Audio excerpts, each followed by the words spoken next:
Take a look at the pitch during a modern Champions League night, and you might think you are watching a track and field meet instead of a football match. The players sprinting down the flanks look radically different from the icons who dominated the sport just a couple of decades ago. If you ask any fan who watched the game in the 90s or the early 2000s, they will tell you the same thing. They will say that today's footballers look too thin, too lean, and somehow fragile. We look at players with slender frames and narrow shoulders, and we wonder what happened to the era of the absolute powerhouses. We miss the days when physical intimidation was a tactical weapon, when men built like heavyweight boxers would smash into each other in the center circle. It's easy to look at the modern aesthetic and assume that the sport has gone soft, that the players are simply too sensitive to handle the brutal physical demands of the old school. But that assumption is completely wrong. What you are witnessing is not a decline in toughness, but the most radical physical evolution in sports history. The truth is that today's footballers are not fragile. They are hyper-optimized machines engineered for a sport that has completely broken the speed limit. Before we dive into the fascinating sports science that forced these athletes to shed their muscle mass, do me a quick favor. If you love the deep history of the beautiful game, hit that subscribe button, smash the like button, and drop a comment below letting me know which era of football had the ultimate physical specimens.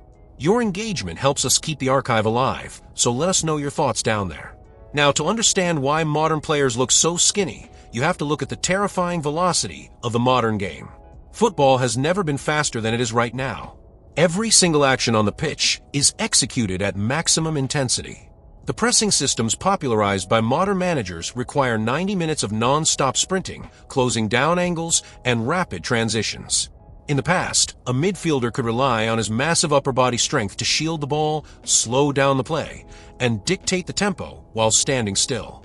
Today, if you stand still for a single second, you are swarmed by 3 defenders who have closed a 20-meter gap in the blink of an eye. The game has no room for dead weight. Every single gram of excess muscle mass that does not contribute directly to forward propulsion is a liability. Sports scientists and elite clubs realize that carrying heavy upper body bulk is like putting a heavy V8 engine into a sleek Formula One chassis. It looks powerful, but it slows down your top-end sprint speed, destroys your acceleration, and drains your oxygen tanks within the first 30 minutes.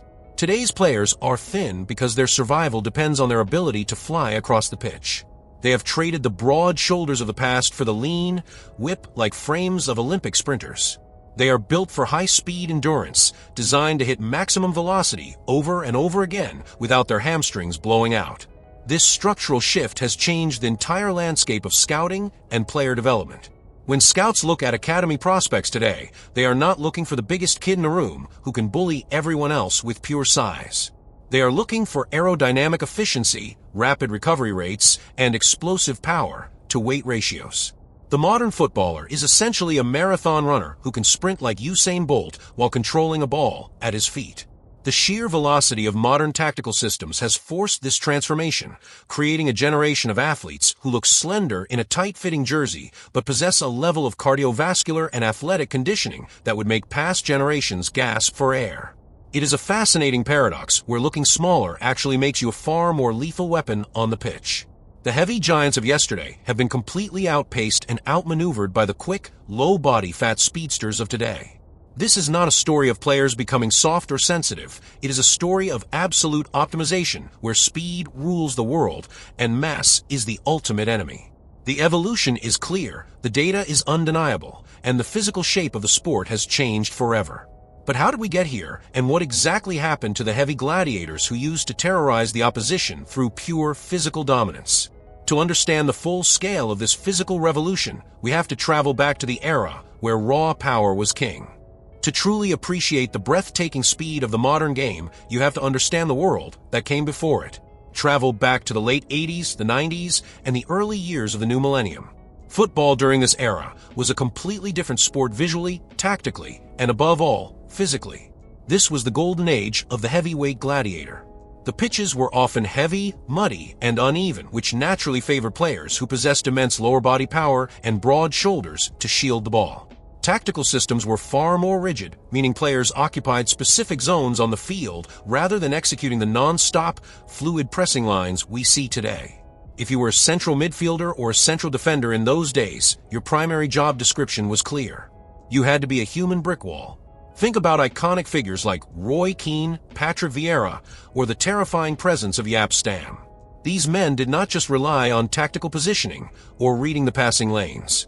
They used their physical mass as a direct psychological and physical weapon to dominate the opposition.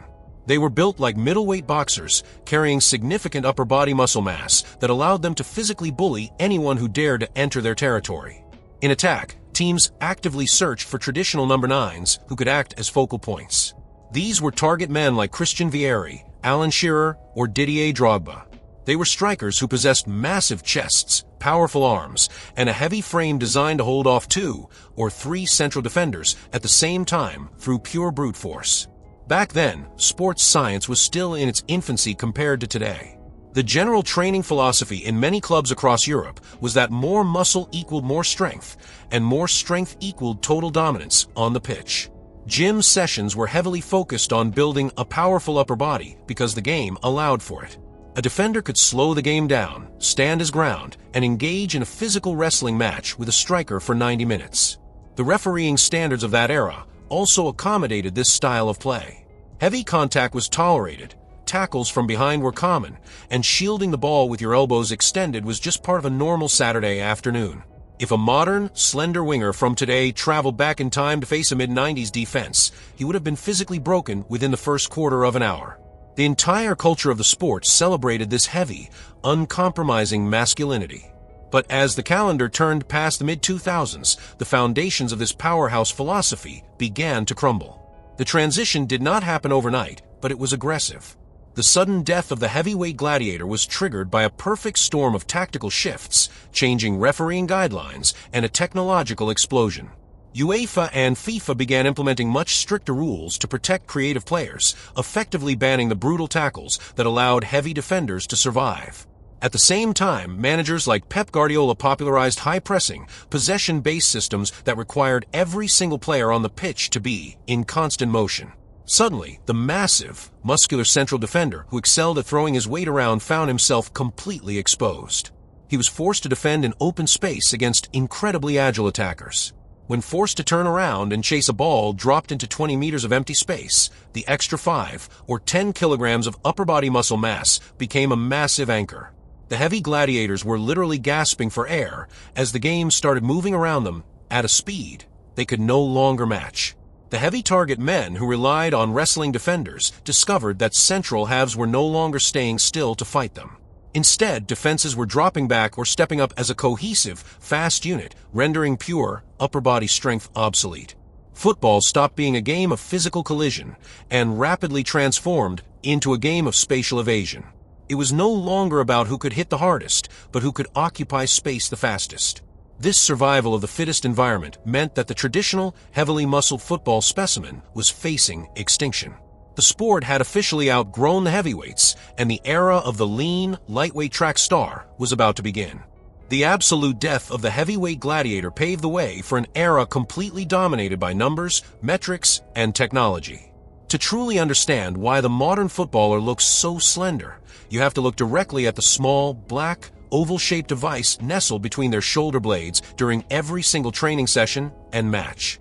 The introduction of wearable GPS tracking technology and advanced sports science analytics completely revolutionized how clubs view the human body. Before the data revolution took over the sport, coaching staffs relied heavily on visual impressions and traditional fitness tests like the beep test or timed laps around the running track. If a player looked big, strong, and survived the preseason running, he was considered match fit. However, the moment clubs began attaching telemetry devices to their players, a massive flood of objective data shattered decades of traditional football wisdom.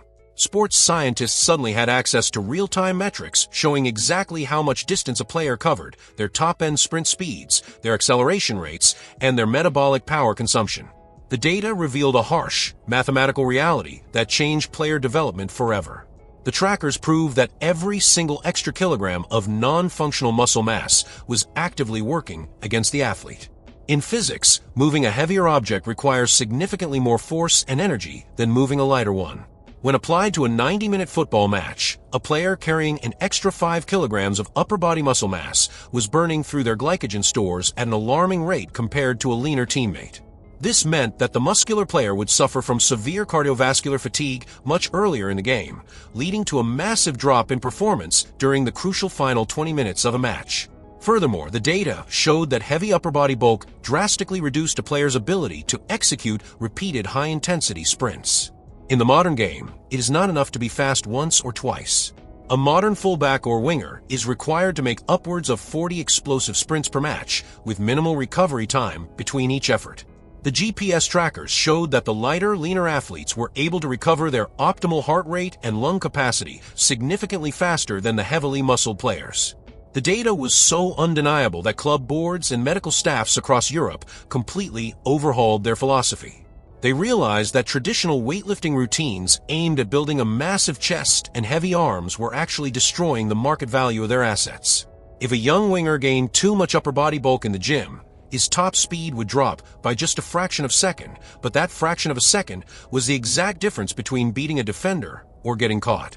Elite clubs quickly realized that in a sport decided by microscopic margins, speed was the ultimate currency, and mass was the ultimate enemy. The data revolution transformed the football club infrastructure, elevating sports scientists and data analysts to the same level of importance as the tactical coaches. Training sessions became heavily individualized, with every single movement calibrated to keep the player at their absolute peak power-to-weight ratio. The goal was no longer to create a physical powerhouse who could intimidate opponents in the tunnel, but to craft a hyper-efficient endurance engine capable of maintaining peak aerodynamic performance under extreme fatigue. The black GPS tracker became the ultimate judge of a player's physical readiness. If the data showed that a player's body fat percentage rose by even 1%, or if their lean muscle mass was slowing down their deceleration times, they were immediately put on strict, specialized training regimes to lean down. The modern skinny aesthetic is the direct result of this relentless, data-driven optimization. Players did not decide to become smaller because of a fashion trend. They became smaller because the computers and the tracking algorithms demanded it for survival in a high-speed ecosystem. The modern football transfer market is no longer driven by traditional scouts looking for raw, technical genius alone. Today, the recruitment landscape is ruled by a single, devastating metric that dictates a player's financial value more than any other, and that metric is top-end sprint speed. We live in a footballing economic reality that can be described as a speed trap. When elite clubs look to invest 50, 70, or 100 million euros into a young prospect, the decision-makers do not just look at goals and assists. They open up specialized data platforms and check the player's maximum miles per hour capacity. If a modern winger or fullback cannot consistently cross the threshold of 34 or 35 kilometers per hour in open space, their market value drops significantly before they even touch a football.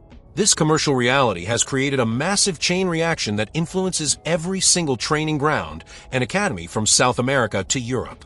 Young players quickly realize that if they want to make it to the absolute pinnacle of European football, they must optimize their bodies to become explosive track stars. The game has transitioned into a series of lightning-fast defensive and offensive transitions. When a team loses possession in the modern tactical landscape, they do not slowly drop back into a defensive shape like they did in the old days. They instantly trigger an intense counterpress, which requires every single forward and midfielder to execute immediate, maximum intensity sprints to suffocate the opponent. If a player is carrying unnecessary upper body bulk, their acceleration in those first 3 crucial steps is severely compromised. A defender who weighs 85 kilograms of pure muscle will always struggle to change direction and accelerate as quickly as an attacker who weighs 70 kilograms with an ultra-lean frame. This physical reality has forced a complete redesign of the modern footballer's anatomy. The extra upper body muscle that used to protect players in physical collisions is now viewed as an expensive luxury that slows down their maximum speed capacity. If you look closely at the most expensive young talents in the world today, you will notice an incredibly consistent physical blueprint. They possess long, lean limbs, incredibly narrow waists, and a highly developed lower body paired with a minimal, slender torso. They look like middle-distance runners because the market demands that they operate like middle-distance runners. Carrying heavy chest muscles or thick biceps requires a massive amount of oxygenated blood flow during a high-speed sprint. When an athlete is running at maximum velocity, their cardiovascular system has to work twice as hard to pump blood to large upper body muscles that are not even actively contributing to the running motion. This creates a massive oxygen deficit in legs, which leads to immediate lactic acid buildup and a rapid drop in performance. By intentionally keeping their upper bodies thin and light, modern players can redirect all their oxygen and energy directly to their quadriceps, hamstrings, and calves, allowing them to hit explosive top speeds repeatedly over 90 minutes. This adaptation is not a sign of physical weakness or emotional sensitivity, but rather a display of ruthless athletic efficiency. The players have adapted to an environment where being a fraction of a second too slow means failure. This hyper-focus on speed has completely transformed tactical setups, forcing teams to play with high defensive lines because they trust their lean, rapid center backs to win any foot race into empty space. The physical powerhouses who used to dominate the sport through fear and intimidation have been replaced by aerodynamic athletes who leave defenders in the dust through pure velocity. The market has made its choice clear, and anyone who refuses to shed the heavy armor of the past is simply left behind in the modern race for glory. If you ever find yourself questioning the sheer physical resilience of the modern footballer, you only need to look at the staggering distances they cover during a single match. The physical transformation of these athletes is not just about raw top-end speed, it is deeply rooted in an unprecedented demand for continuous cardiovascular endurance. In the modern game, the players who truly rule the pitch are the ones who can run forever without their performance dropping a single percentage point. 20 or 30 years ago, an elite central midfielder was expected to cover roughly 8 to 9 kilometers over the course of 90 minutes. They could pick their moments to run, jogging casually through long stretches of the game while the ball was played elsewhere. Today, that luxury has been completely erased from existence. A modern midfielder, fullback, or box-to-box engine is regularly expected to cover between 12 and 14 kilometers every single game. More importantly, a significant portion of that distance is covered at a high-intensity threshold or in full, lung-busting sprints. When you analyze these numbers from a pure sports science perspective, it becomes immediately obvious why today's players cannot afford to carry a heavily muscled, bulky physique. The human body is a highly adaptive biological machine, and it will always optimize itself for the specific stress it encounters most frequently. If an athlete trains to cover massive distances at high velocities, their body will naturally look to shed any unnecessary tissue that increases oxygen consumption. Upper body muscle mass is incredibly expensive for the human body to maintain during prolonged aerobic exercise. Large muscles require an immense amount of oxygenated blood to be pumped continuously from the heart. If a player has a heavily muscled chest, thick shoulders, and bulky arms, their heart has to work significantly harder to sustain that tissue while they are running across the pitch. This massive cardiovascular drain steals vital energy away from the legs, which are doing 99% of the actual work. By maintaining a slender, lightweight upper body, today's footballers drastically reduce their total body mass, which significantly lowers the energy cost of every single step they take over those 14 kilometers. They are essentially built like Olympic marathon runners or elite triathletes, possessing incredibly high lung capacities and hyper-efficient oxygen delivery systems. This endurance-first evolution has completely redefined what it means to be fit in the footballing world. A player might look thin and lacking in physical power when standing still in the tunnel, but once they step onto the grass, they possess an engine that allows them to press, sprint, and recover continuously for 2 hours without hitting a wall. This level of conditioning requires a completely different approach to training and physical preparation. Players spend far less time lifting heavy weights to build size and instead focus on explosive plyometrics, high-intensity interval training, and core stability routines that maximize their power-to-weight ratio. They are built to withstand the brutal, non-stop kinetic friction of a game that never slows down. The heavy giants of the past would find themselves utterly exhausted within the first 45 minutes of a modern high-pressing tactical system.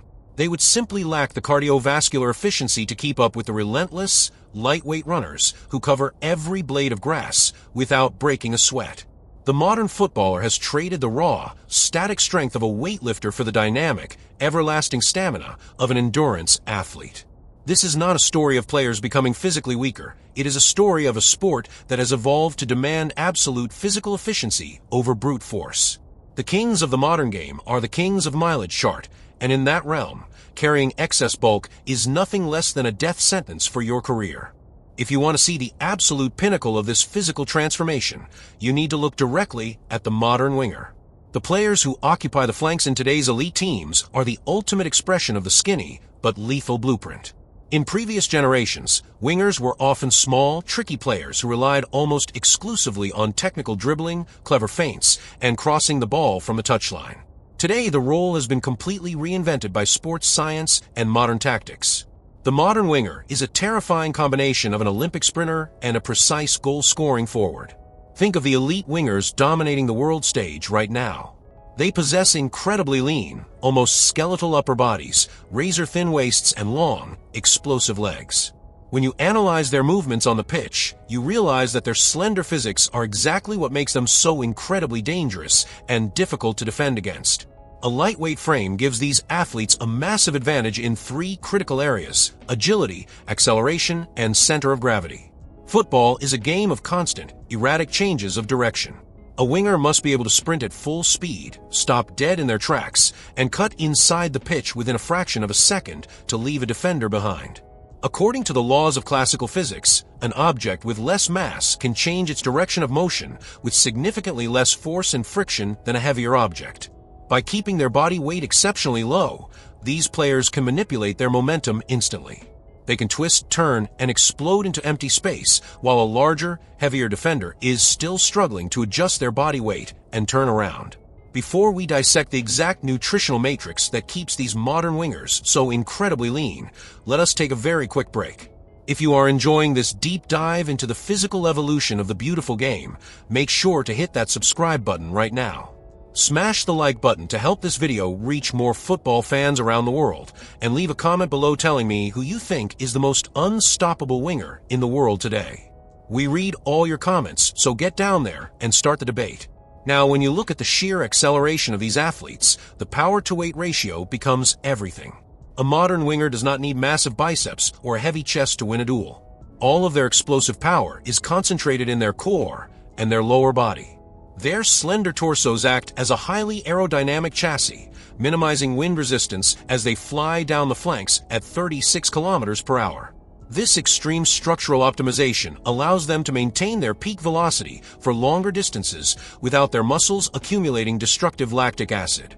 Furthermore, their lean frames mean they put significantly less stress on their knee and ankle joints when making sharp cuts at high speeds. A heavier player executing the same violent changes of direction would face a much higher risk of ligament damage due to the sheer force of their own body mass pushing against the turf. Today's wingers have turned being skinny into a massive tactical advantage. They do not look to engage in physical wrestling matches with defenders because they do not have to. They use their spatial intelligence, their rapid acceleration, and their hyper-efficient body composition to ensure that the defender can never even get close enough to lay a hand on them. They are elusive, lightning-fast ghosts who manipulate space and time through pure velocity. The era of the heavy, physical winger who relies on brute force to push past a fullback is completely gone. The modern game belongs to the ultra-lean speed merchants who have optimized every single gram of their body weight to become the most efficient, lethal weapons on the football pitch. The incredible physical transformation of the modern footballer cannot be achieved through intense training on the pitch and in the gym alone.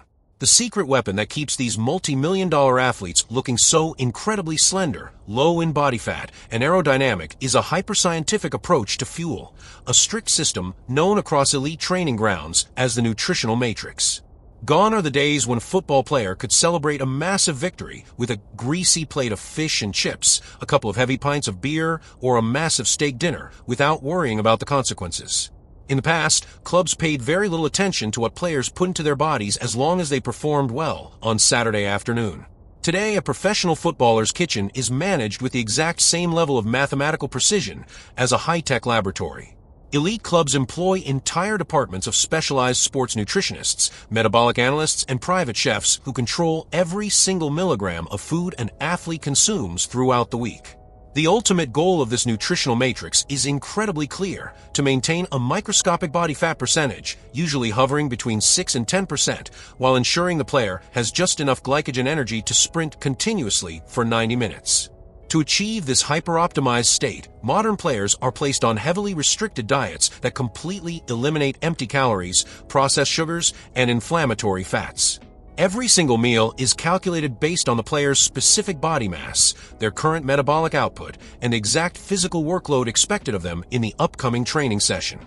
Carbohydrates, which were once consumed in massive, unregulated quantities through heavy pasta dishes, are now carefully timed and cycled. Players eat clean, easily digestible carbohydrates like sweet potatoes, white rice, or quinoa, but only in precise windows around their high-intensity training sessions to maximize muscle glycogen without storing a single gram of excess fat. The rest of their diet is heavily dominated by ultra-lean proteins like organic chicken breast, wild white fish, and egg whites, which repair muscle tissue without adding unnecessary bulk or weight to their frames. Furthermore, modern sports science has discovered that carrying excess weight, even in the form of heavy upper body muscle, drastically increases systemic inflammation within the human body. When a player's body is forced to digest massive amounts of heavy calories to sustain a large muscular physique, it puts a significant strain on their digestive and immune systems, leading to slower recovery times between matches.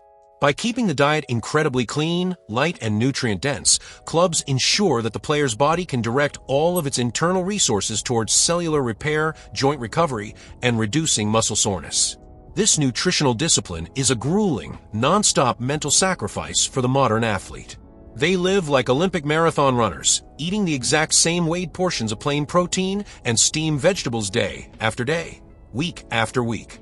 If a player reports to the training ground on a Monday morning and their skin fold test shows that their body fat has risen by a fraction of a percent, they are immediately pulled aside for corrective action. The modern skinny aesthetic is not an accident of nature or a sign that today's players are lazy in the gym. It is the direct result of a relentless, highly disciplined war against body fat and excess mass. They have completely sacrificed the pleasures of traditional food to transform their bodies into the lightest, fastest, and most efficient athletic weapons possible. When you look at the slender frames of today's elite players, it is natural to think that building more muscle would make them safer from the violent collisions of a football match. But in the modern sports science laboratory, clubs have discovered a terrifying reality known as the injury paradox. The data has conclusively proven that carrying too much upper body muscle mass does not protect a player from injury. It actually turns them into a ticking time bomb for severe soft tissue damage. To understand why muscle can be a massive liability, you have to look at the mechanical forces generated when a human being runs at 36 kilometers per hour. Modern football requires an athlete to sprint at absolute maximum velocity, stop completely within 2 steps, and change their direction of movement at a violent angle. This process puts an astronomical amount of kinetic stress on the joints, tendons, and muscle fibers, particularly in the lower body.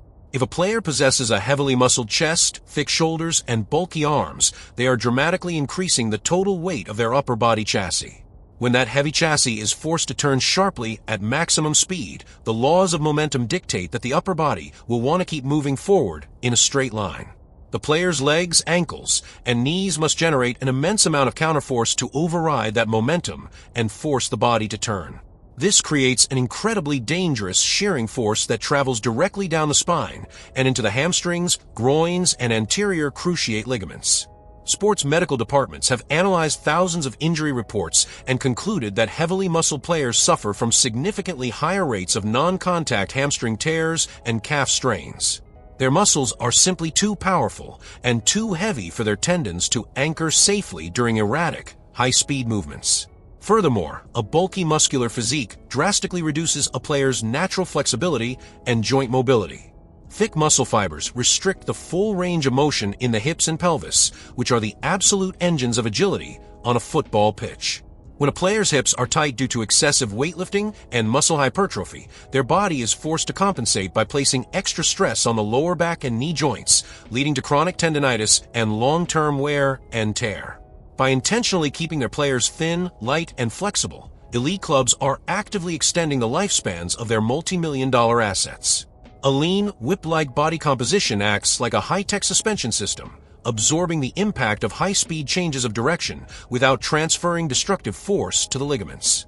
This is why you no longer see modern players performing heavy bench presses or massive shoulder presses in the gym.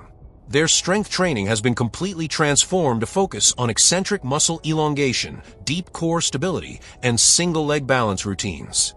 The goal is to create long, lean muscle fibers that function like elastic rubber bands rather than rigid, heavy blocks of steel. The modern skinny aesthetic is a direct defense mechanism against the brutal physical toll of a game that operates at hyperspeed. Today's footballers are not fragile because they lack muscle. They are incredibly durable because they have shed the heavy armor that would otherwise cause their own bodies to tear themselves apart under extreme kinetic pressure. The transformation of the modern footballer's body is also deeply tied to a massive tactical revolution that has completely changed how the game is defended. In the past, football was a sport defined by direct physical collision.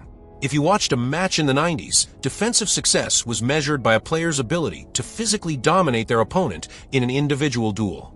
Central defenders pride themselves on their ability to smash into a striker, using their shoulders, elbows, and pure body weight to disrupt the attack. The legendary slide tackle was the ultimate defensive weapon, a violent, sliding interruption meant to sweep both the ball and the player out of bounds. In that old-school environment, having a heavily muscled frame was an absolute necessity to survive the constant physical battering. But as tactical systems became more sophisticated, managers realized that relying on physical contact was an incredibly inefficient way to defend. Today, the entire philosophy of defending has shifted from a physical battle to a cerebral game of chess centered around spatial interception, pressing angles, and structural coordination. Modern teams do not want their defenders to engage in physical wrestling matches or fly into desperate slide tackles. Why? Because a slide tackle is mathematically risky. If a defender goes to the ground and misses the ball, they are completely removed from a play, leaving a massive hole in the defensive line.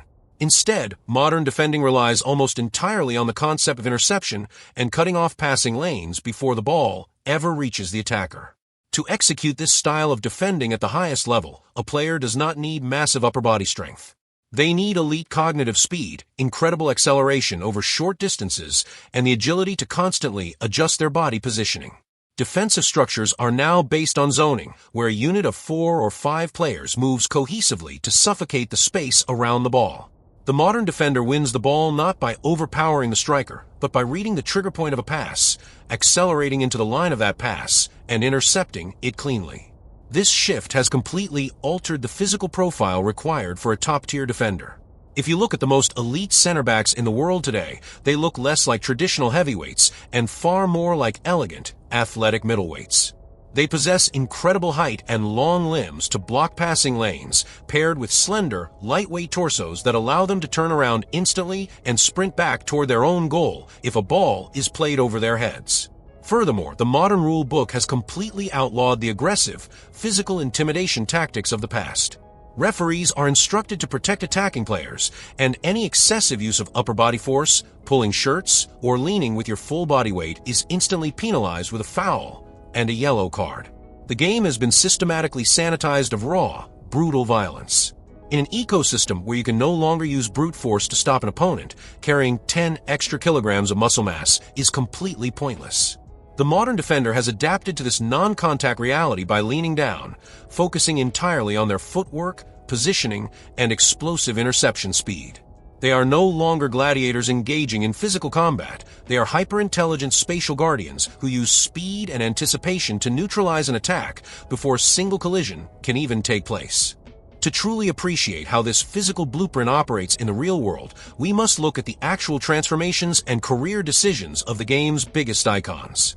The shift from a bulky powerhouse to an ultra-lean speed machine is not a theoretical concept developed in a laboratory.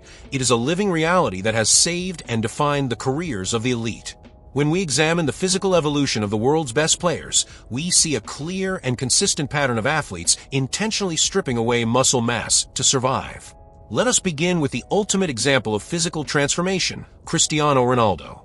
Early in his career at Manchester United and his initial years at Real Madrid, Ronaldo was the gold standard of physical perfection. He possessed a beautifully sculpted, heavily muscled upper body with broad shoulders, a massive chest, and highly defined biceps. He used this raw physical power to bully defenders, leap above opponents, and shrug off violent challenges. However, as he entered his 30s and the speed of the game continued to accelerate exponentially, Ronaldo and his team of personal sports scientists made a radical tactical decision regarding his anatomy. They realized that if he maintained that heavy, muscular upper body frame, the extra weight would place an immense amount of pressure on his knee joints and drastically reduce his explosive acceleration over those crucial first 3 meters. Ronaldo systematically began to shed lean muscle mass from his torso, leaning down his physique year after year to become lighter, more aerodynamic, and significantly more agile. By reducing his upper body weight, he successfully offset the natural slowing down that comes with aging, allowing him to maintain an elite sprint velocity well into his late 30s. Another fascinating modern case study is the French superstar, Kylian Mbappé. From the very moment he burst onto the global stage as a teenager, Mbappé possessed a physical frame that was remarkably slender, almost delicate when compared to the traditional powerhouses of French football history. His narrow shoulders, light chest, and razor-thin waist act as the perfect aerodynamic chassis for his terrifying top-end speed. Elite clubs and trainers have explicitly warned Mbappé and similar speed merchants never to engage in heavy hypertrophy weightlifting routines in the gym. They know that adding even 3 kilograms of pure muscle to his upper body would immediately disrupt his power-to-weight ratio, destroy his blistering acceleration, and increase the risk of devastating hamstring blowouts. We can also look at the midfield masterclass of modern football, exemplified by players like Luka Modric. Modric has spent more than a decade dominating the highest echelons of European football, despite possessing a physical frame that looks completely ordinary, small, and entirely lacking in traditional muscular power. His longevity and dominance are the direct result of his lightweight body composition, which allows him to maintain an incredibly high cardiovascular output, covering massive distances and twisting away from defenders with microscopic body movements that require zero brute force. On the other side of the spectrum, we can look at the cautionary tales of players who try to fight against this natural evolutionary tide. Think of players who entered elite training environments and were pushed to gain significant muscle mass to adapt to a more physical league. Often, the moment these agile, lightweight talents packed on heavy upper body muscle, their careers suffered a massive decline. Their explosive first step disappeared, their joints began to fail under the weight of their own momentum, and they became highly susceptible to chronic muscular injuries. The modern football ecosystem has made its verdict completely clear through these real-world case studies. The elite players who enjoy the longest careers and win the biggest trophies are the ones who completely embrace the lean, lightweight philosophy. They understand that on the modern pitch, heavy armor is nothing more than a golden cage that traps your speed, drains your endurance, and shortens your career lifespan. Behind the glamorous social media posts, the multi-million-dollar contracts, and the breathtaking goals under the stadium floodlights lies a harsh, brutal reality that most football fans completely fail to see. The incredible physical transformation of the modern footballer into a hyperlean, lightweight speed machine comes at an immense personal cost. This level of extreme bodily optimization requires a non-stop, daily routine of profound mental and physical sacrifice that pushes these athletes to the absolute limits of human discipline. To maintain a body fat percentage that constantly hovers near the absolute biological minimum, these players must essentially live like monastic aesthetic monks trapped inside a high-tech corporate sports complex. Every single aspect of their daily existence is monitored, measured, and judged by a team of sports scientists who care only about mathematical performance, not human comfort. Imagine waking up every single morning knowing that your weight and body composition will be instantly tested, and that a variation of a few hundred grams could spark an official review from your club's medical staff. The mental fatigue of this endless surveillance is incredibly draining. The simple human pleasure of enjoying an unregulated meal with family, celebrating a birthday with a traditional slice of cake, or letting loose during a holiday has been completely stripped away from their lives.